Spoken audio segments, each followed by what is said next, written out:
예, 함께 하나님 말씀 보시겠습니다. 오늘 함께 나누실 하나님 말씀은 신약 성경 마태복음 제9장 제9절에서 13절까지 말씀 함께 보십니다.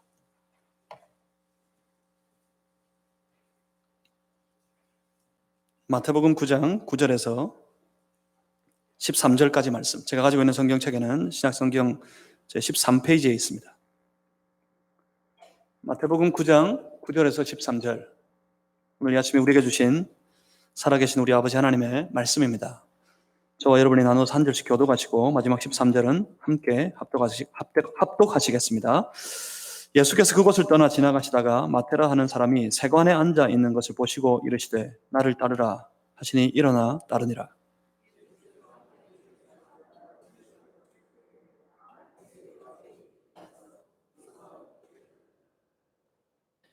바리새인들이 보고 그의 제자 너희 선생은 세리와 죄인들과 함께 잡수시느냐?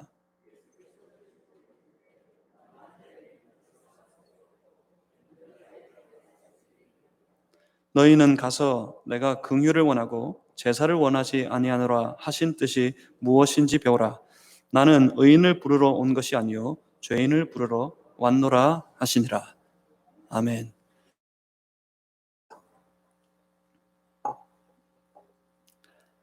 살아계신 하나님, 이 아침에 우리를 부르시고 이 예배의 자리에서 거룩하신 하나님의 임재를 만나게 하시니 감사합니다. 주께서 우리를 향해 기대하시는 온전한 예배를, 거룩한 산제사를 우리가 다 마음을 모아 올려드릴 수 있게 하여 주시옵소서. 성령님 우리의 심령을 주장하실 때 선포되어지는 말씀 가운데 우리를 향한, 나를 향한 하나님의 선한 뜻을 잘 분별할 수 있게 하여 주시옵소서.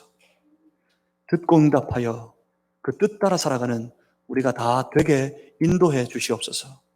성령이시여 함께하여 주옵소서. 예수 그리스도 이름으로 기도하옵나이다. 아멘.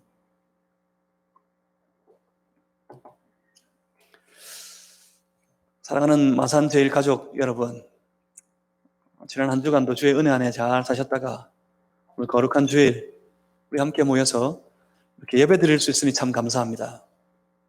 바라고 원하는 것은 이제 점점 우리의 예배가 좀 정상화되어 갔으면 좋겠습니다. 다들 기꺼이 예배당, 이 예배 저소로 나와서 달려와서 우리 예배를 받으시는 이곳에 거룩하게 임재하신 하나님을 찬양하고 그 하나님으로부터 주의 말씀을 받고 그 하나님을 온전히 경배하는 우리 교회, 그렇게 온전한 예배로 회복하는 우리 교회입니다. 오늘도 우리의 마음을 다 드려서 그렇게 예배 드립니다. 하나님은 하나님의 뜻을 이루어 가시는 하나님만의 아주 법이 있습니다. 창세 이후로 지금까지 하나님은 그렇게 역사하셨습니다. 하나님은 하나님의 뜻을, 하나님의 일을 스스로 작정하십니다. 작정하신 그 뜻을 이루실 때 가장 먼저 하시는 것은 그 뜻을 이루어갈 사람을 선별하는 겁니다. 하나님은 사람을 선별하시고 그를 부르십니다. 그리고 부르신 자에게 주의 뜻을, 주의 거룩한 사명을 맡기십니다. 그리고 맡긴 자에게는 주께서 주의 성령을 통해 그 뜻을 다 이루도록, 그 일을 이루어 가도록 도우십니다. 하나님의 도우심 속에서 이 땅 가운데 주의 뜻은 이루어집니다. 지금까지 하나님께서 그렇게 역사하셨습니다. 그래서 여러분 축복합니다. 오늘도 그렇게 일하시는 하나님 앞에 부르심을 받은 여러분들 한 사람 한 사람이 하나님의 거룩하신 뜻에 온전히 쓰임받는 그런 인생들이 다 되시기를 주의 이름으로 축복합니다. 우리 교회가 하나님의 뜻을 거룩하게 이루어가는 그 귀한 일에 쓰임받는 교회 될 수 있기를 주님의 이름으로 소망합니다. 그러면 어떤 사람들이 쓰임받습니까? 어떻게 하나님 앞에 쓰임받는 인생 될 수 있습니까? 먼저는 스스로 그 연약함을 아는 것에서부터 시작입니다. 여러분이 연약한 자 되었음을 인정하십니까? 날마다 하나님의 그 말씀 앞에 그 말씀을 이루어가는 삶, 그 삶을 살아갈 때 때로 넘어지고 때로 실패하고 매일 연약한 자임을 여러분 아십니까?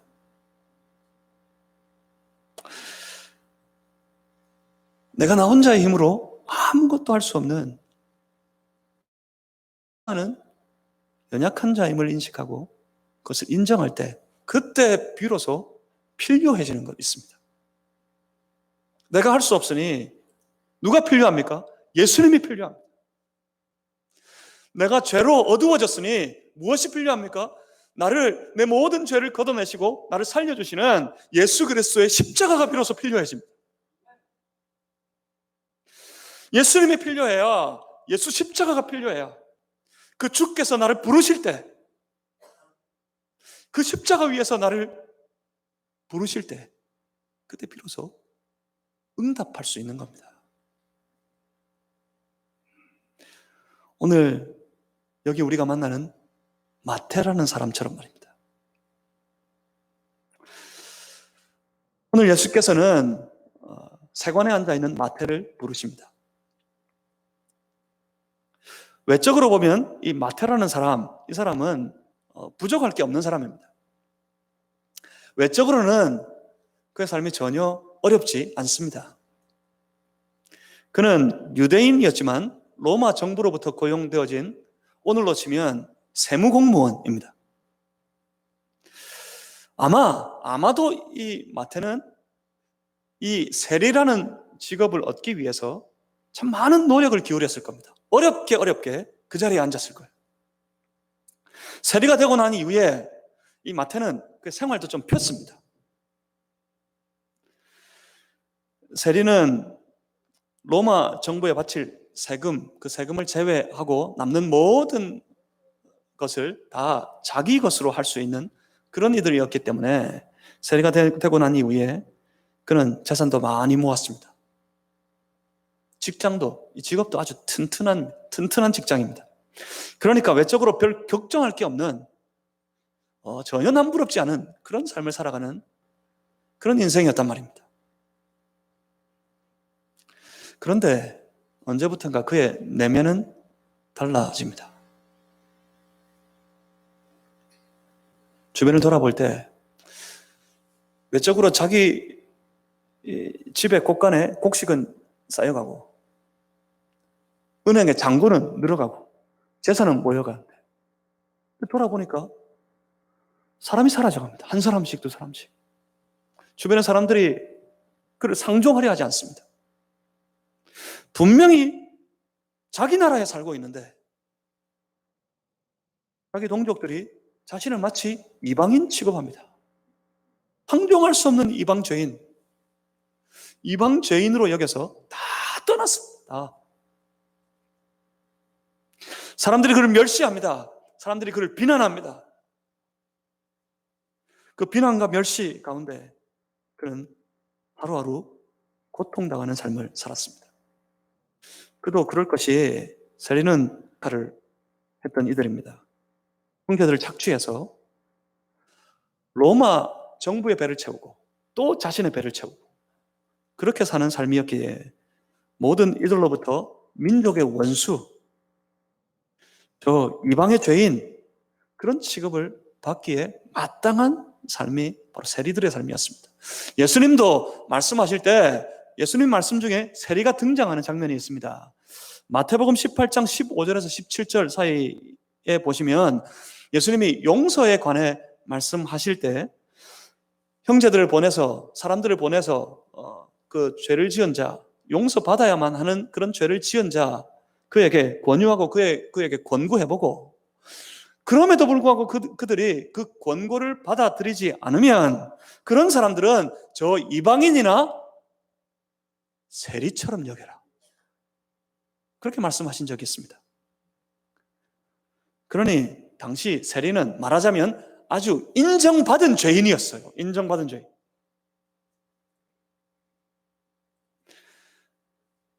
한마디로 마태는 혼자였습니다. 다 떠나버렸어요.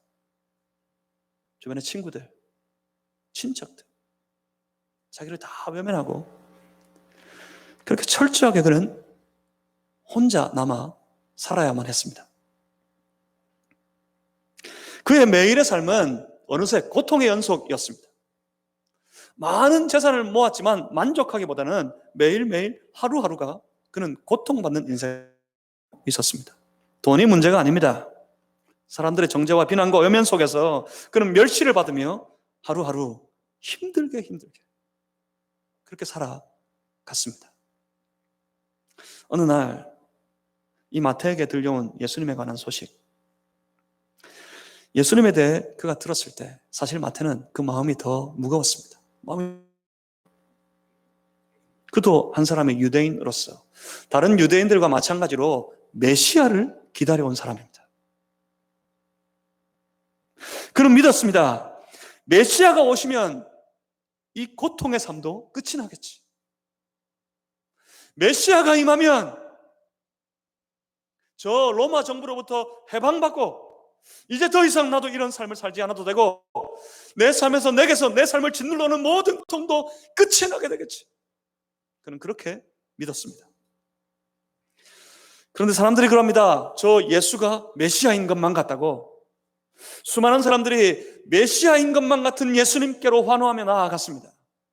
그도 가고 싶었을 겁니다. 하지만 사람들이 환호하며 나아가는 저 예수 앞에 그는 다가갈 수가 없었습니다. 메시아인 것만 같은 그 예수님 앞에 그는 나아갈 수가 없었습니다. 무엇 때문입니까? 왜냐하면 자신은 죄인이었기 때문입니다.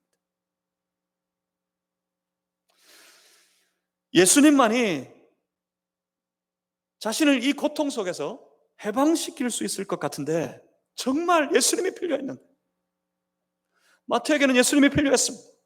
마태는 정말 예수님을 필요로 했습니다. 예수님이 필요했는데 방법이 없었습니다. 예수님도 자신을 죄인으로 여기실 것이 분명했기 때문입니다. 그런데 그런 어느 날 하루 예수님께서 저기 멀리 서 계십니다. 그가 세관에 앉아서 그 세관의 일을, 세리의 일을 하고 있을 때 그 창을 넘어서 저 멀리 봤더니 예수님이 서 계십니다. 그런데 그가 자기를 보고 있습니다. 오늘 본문 9절입니다. 9절 말씀에 이렇게 말씀합니다. 예수께서 그곳을 떠나,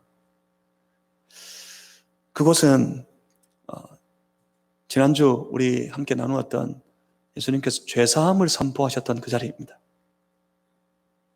죄사함의 권세를 가진 예수님 자신에 대해 선포하시고 난 이후 그곳을 떠나 지나가시다가 마테라 하는 사람이 세관에 앉아 있는 것을 보시고, 그러니까 죄사함에 대한 권세, 그 권세를 가지셨음을 선언하시고 난 이후에 예수님은 그 집에서 나오셨고 바닷가를 향해 가시다가 어딘가에 멈추어 서서 가만히 누군가를 바라보고 계십니다. 그것이 누굽니까? 오늘 본문을 볼 때 분명히 예수님은 세관에 앉아있는 마태를 보셨다 합니다. 예수님은 지금 마태를 보고 계십니다. 예수님은 마태를 아십니다. 예수님은 마태의 고통을 아십니다. 그리고 예수님은 마태가 지금 소망하고 있는, 예수님은 예수님의 사람을 보는 특별한 방법이 있음을 여러분 기억하십니까? 예수님은 지금 마태의 그 믿음을 보고 계십니다. 그리고 그는 마태를 부르십니다. 본문 9절에 이어서 이렇게 말씀하십니다. 보시고 이르시되 나를 따르라 하시니 일어나 따르니라. 예수님께서 마태를 향해 나를 따르라 하셨고 마태는 그냥 일어나서 예수님을 따라갔다 합니다. 이런 장면을 볼 때면, 성경에서 이런 부분을 읽을 때면 너무 기계적으로 보시면 안 돼요. 어느 날 처음 보는 한 사람, 예수라고 불리는 한 사람이 자기를 따라오라 그러더니 이 사람은 웬일인지 무엇 때문인지 그 말씀에 짓눌려가지고 일어나서 그냥 자동적으로 기계적으로 따라갔다. 그러면 안 된단 말이에요. 예수님 마태를 보셨습니다. 보실 때 마태를 아셨습니다. 이미 마태를 알고 계십니다. 바닷가를, 그 집에서 나와서 바다를 향해 가실 때 어쩌면 예수님은 작정하셨습니다. 거기에 앉아있는 마태를 보시기 위해, 마태를 만나시기 위해, 마태를 부르시기 위해 그 길을 가셨던 겁니다. 우리 주님께서는 사람을 아십니다. 그리고 주께서는 부를 자를 부르십니다. 하나님께서 일하시는 특별한 방법대로 말입니다. 작정, 사람을 선별하시고 혼자 하셔도 되는데 사람을 선별하시고 그에게 맡기시고 그를 도우셔서 주의 일을 이루어 가십니다.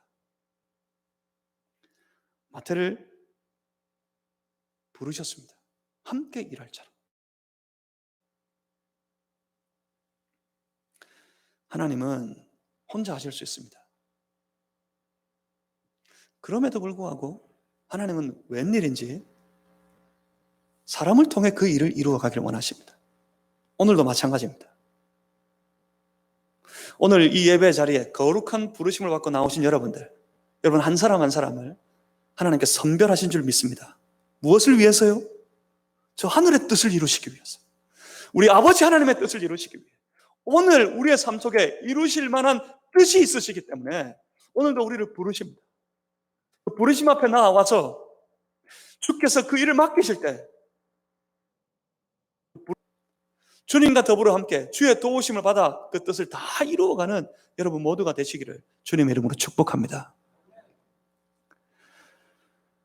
주께서는 지금 그렇게 사람을 선별하시고 그를 부르시고 그에게 일을 맡겨 주의 일을 이루시는 예수님께서는 지금 무슨 일인지 마태를 보고 계십니다. 마태의 입장에서 보면 그렇습니다. 분명히 마태도 예수님을 알고 있었습니다. 처음 보는 사람 아니에요. 저 멀리서 자기를 낯선 사람이 보고 있는 것 같아요. 처음 보는 사람인데 다짜고짜 따라오라 그런다고 그 사람 따라갈 리가 없습니다. 많은 제자들이 그랬던 것처럼 마태도 이렇게 예수님을 보았습니다. 그가 하시는 일을 보았고 그가 하시는 말씀을 들었습니다. 보고 들어서 잘 알고 있는 예수님, 마태에게는 그 예수님이 필요했습니다. 마태는 분명히 그 예수님을 소망했습니다. 마태는 분명히 자기 자신도 예수님과 저 다른 사람들처럼 예수님과 함께 있기를 간절히 바라고 또 바랐습니다. 하지만 문제는 죄인이라는 사실입니다. 저 사람들조차 나를 상종하지 않는 죄인, 자신이 죄인이라는 사실 때문에 그는 갈 수가 없었습니다. 그런데 지금 그 예수님이 먼저 오셔서 자기를 보십니다. 저기서 예수님이 보고 있습니다. 마태도 분명히 그 예수님을 봤습니다. 아마도 그 둘의 눈이 마주쳤을 겁니다. 예수님이 자신을 보고 있는 게 아닙니까? 그런데 예수님이 그럽니다. 나를 따르라. 마태도 그럽니다. 나를 따르라. 그 말씀을 듣는 순간 마태는 눈이 열렸습니다. 그 말씀을 듣는 순간 마태는 가슴이 뛰기 시작했습니다.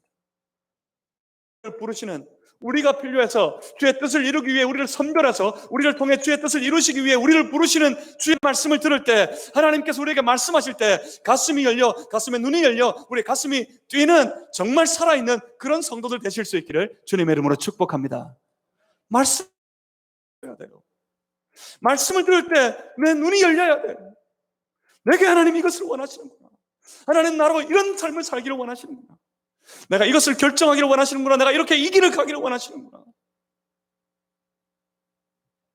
그래서 결국 마태는 어떻게 했다고요? 나를 따르라. 그랬더니 그는 일어나 따릅니다. 여러분, 신앙생활에서 가장 중요한 게 뭘까요? 신앙은 얼마나 잘 이해하느냐에 달려있습니다.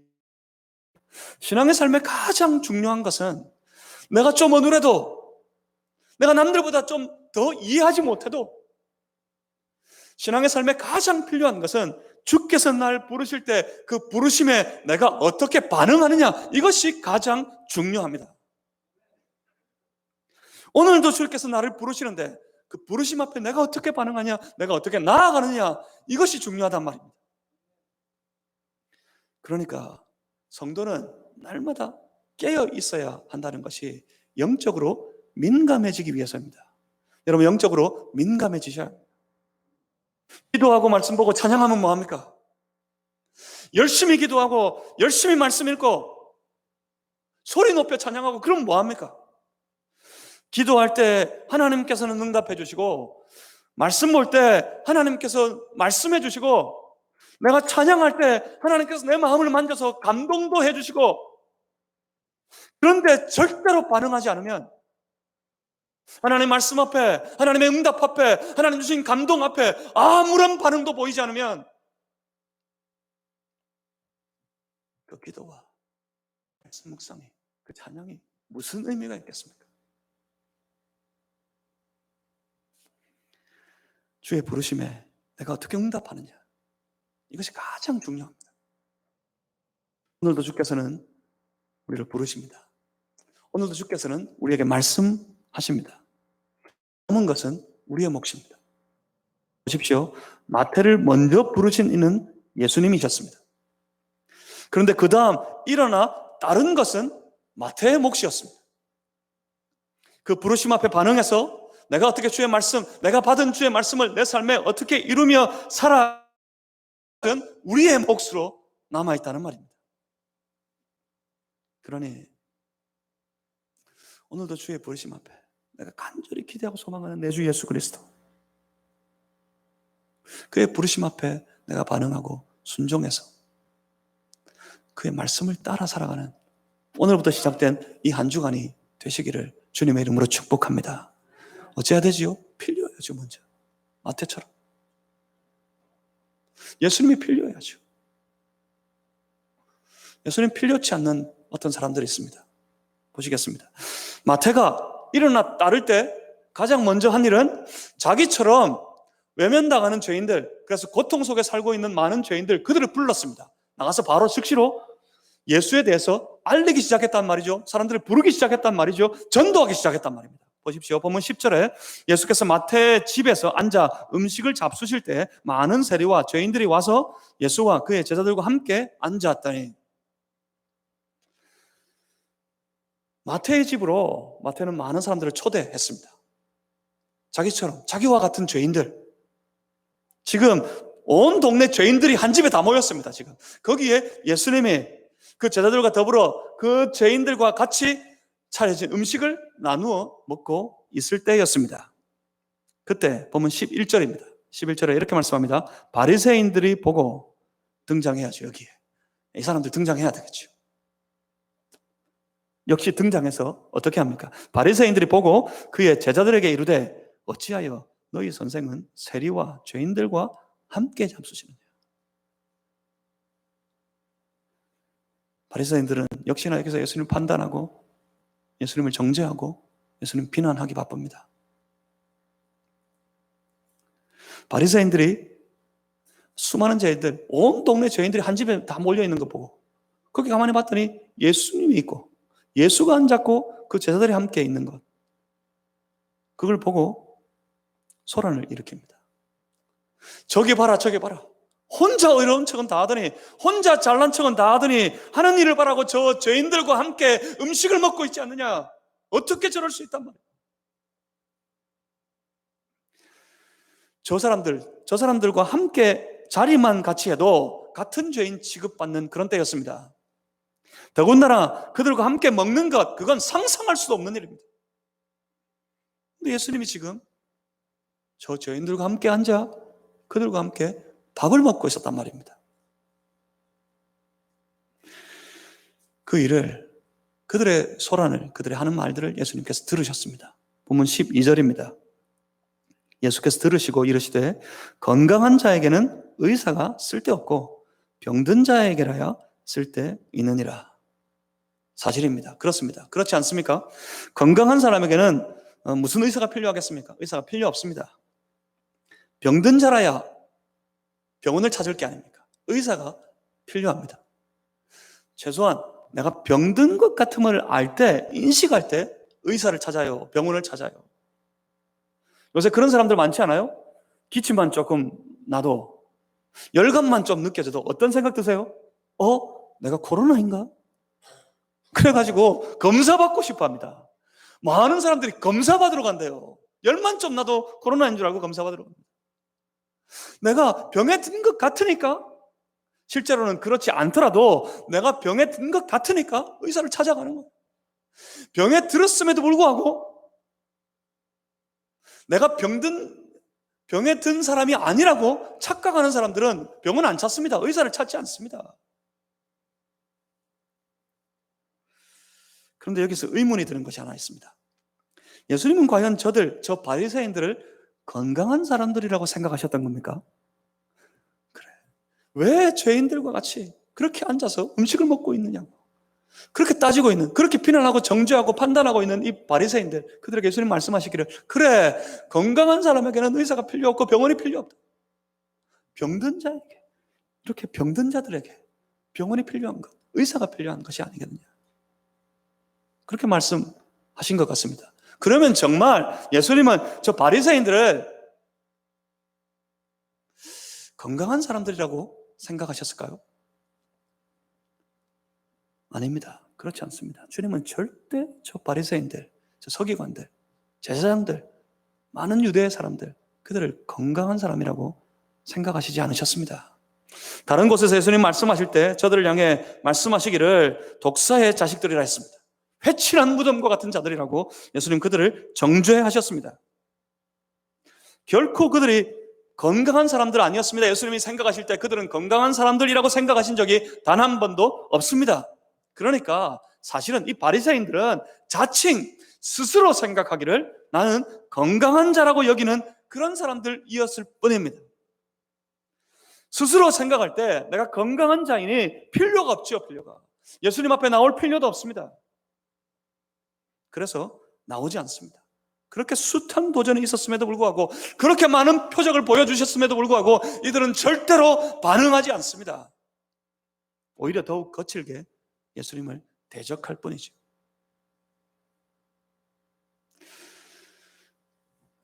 주가 필요해야 합니다. 하나님이 필요해야 합니다. 하나님이 필요하지 않으니까 하나님 앞에 나오지 않습니다. 하나님이 필요 없으니까 하나님 앞에 엎드리지 않습니다. 하나님 앞에 엎드리지 않으니까 울지 않습니다. 자신의 삶을 붙잡고 자신의 연약함, 자신의 죄를 붙잡고 하나님 앞에 울지 않습니다. 울지 않으니까 해소되지 않습니다. 어느 목사님 설교하시는 중에 그렇게 얘기하는 것을 들었습니다. 하나님 앞에 울지 못하니까 입에서 독이 나오더라. 온갖 일로 빈정대기만 하더라. 그런 거에서 뭐해? 그래봤자 무슨 소용이 있어. 이래도 안 돼, 저래도 안 돼 하더랍니다. 그래서 가서 물었답니다. 그러면 어떻게 하면 되겠습니까? 그랬더니 그 사람 하는 말이, 그걸 왜 나한테 물어요? 그럽니다. 어쩌란 말입니까? 하지만 스스로 죄인으로 여겼던 이 세리 마태는 예수님의 부르심 앞에 달랐습니다. 자신의 연약함을 알고 자신의 죄인됨을 인정하고, 그래서 어떤 누구보다 예수님을 필요로 했던 이 마태는 예수님의 부르신 한마디, 나를 따르라, 여기에 즉시 반응했습니다. 그러면 우리는 이제 전혀 새로운 부르심 앞에 서 있습니다. 이 코로나 사태가 다 지나고 난 이후에 우리는 새롭게 출발해야 될 겁니다. 이 땅의 모든 교회들, 이 땅의 모든 성도들은 새로운 출발선 앞에 서 있습니다. 어디서부터 다시 시작해야 될까요? 어떻게 다시 시작하면 좋겠습니까? 어떻게 해야 이전과 같이, 아니, 이전과 같으면 무슨 소용이 있겠습니까? 어떻게 해야 이전보다 더 나은 모습으로, 어떻게 해야 이전보다 더 활기찬 모습으로, 어떻게 해야 이전보다 더욱 부흥된 교회의 모습으로 우리가 설 수 있을까? 그를 생각해 봅니다. 어떻게 하면 되겠습니까? 어디에서부터 시작해야겠습니까? 언제나 시작은 기본입니다. 언제나 시작은 가장 기본에서부터 시작해야 합니다. 가장 기본적인 영성을 스스로 점검해야 합니다. 그것은 다른 것이 아닙니다. 내가 하나님 앞에 설 때마다 스스로 죄인 되었음을 깨닫는 것, 내가 하나님 앞에 연약한 죄인임을 인정하는 것에서부터 시작해야 합니다. 하나님 앞에 그 죄인된 모습을 가지고 나와서 엎드려 울며 자복하는 것에서부터 시작해야 합니다. 엎드려 울며 하나님 앞에 구하기를, 주여 나는 연약합니다. 그러니 그 어떤 누구보다 나는 예수님이 필요합니다. 하나님, 내 연약한 삶에 예수님이 필요합니다. 하나님, 내 이 죄인된 삶에 예수님이 필요합니다. 그 예수님을 그 어떤 것보다 필요한 그것에서부터 우리의 삶이, 우리의 모든 신앙의 생활이, 주의 몸된 교회의 모습이 다시 새롭게 일어서게 될 줄 믿습니다. 여러분에게 예수님이 필요하십니까? 여러분의 삶 속에 예수님이 필요하십니까?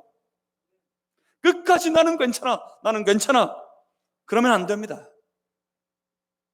여러분, 과연 괜찮습니까? 지금 우리의 모습이 괜찮습니까?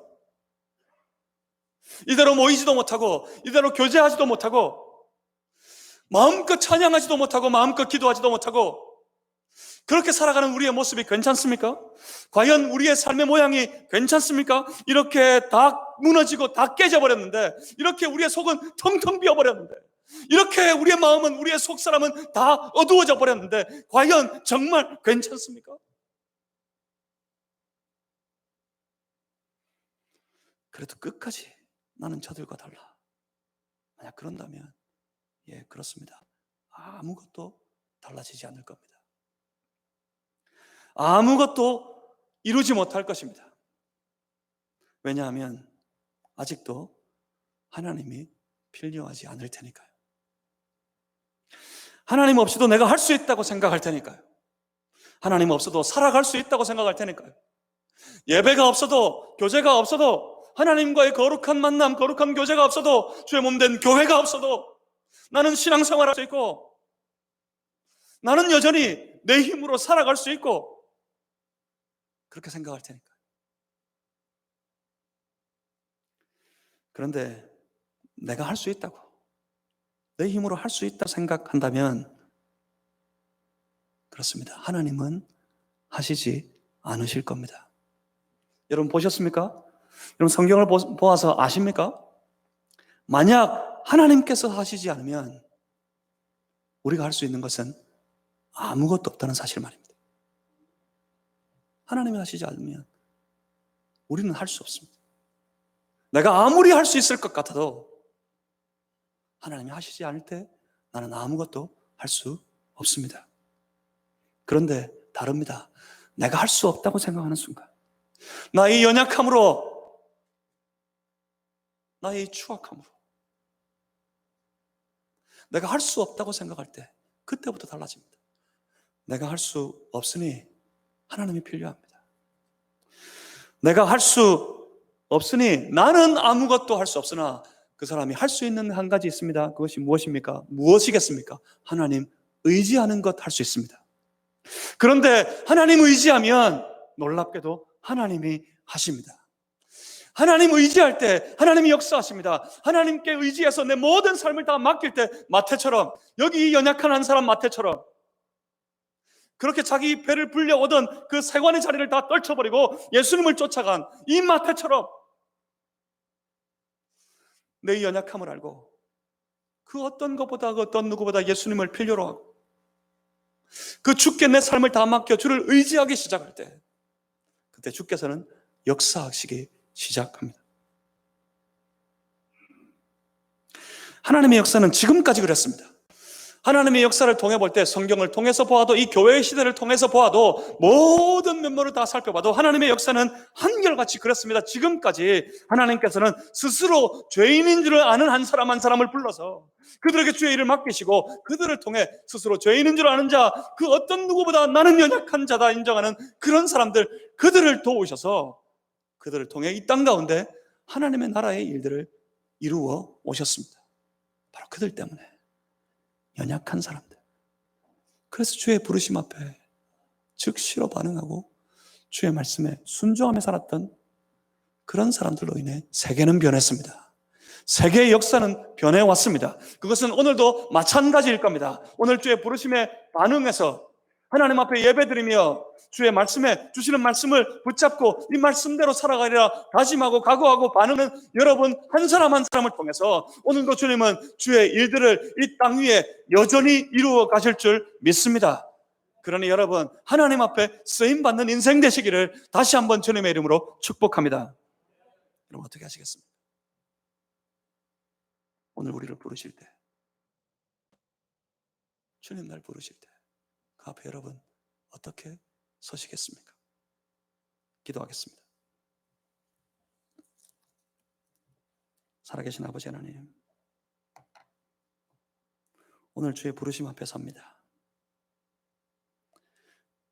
연약한 우리 죄로 인해 다 무너져버린 우리의 삶을 주께서는 긍휼히 여기시고 우리를 만지시고 새롭게 하시고 정결하게 하셔서 우리에게 맡기실 것 있어 우리를 통해 이루실 일이 있어 우리 각자에게 말씀을 주시고 주께서 그 말씀으로 우리를 부르십니다. 주여 어인 은혜입니까? 하나님 웬 감사입니까? 할 수 없는 죄인이 주님의 말씀을 맡아 그 말씀을 따라 살아갈 수 있다는 말입니까? 주여 우리를 부르셨으니 우리가 응답하여 주의 뜻 따를 때에 주여 우리에게 새 힘을 부어 주시옵소서. 주의 능력을 공급하여 주시옵소서. 성령의 충만함을 부어 주시옵소서. 성령의 새 힘으로 그 능력으로 넉넉히 주의 뜻을 이 땅 위에서 이루어 살아가는 주의 거룩한 성도들 자녀들이 다 되게 하여 주시옵소서. 한 주간 우리에게 그 능력으로 함께 하실 줄 믿습니다. 감사합니다. 예수 그리스도 이름으로 기도하옵나이다. 아멘.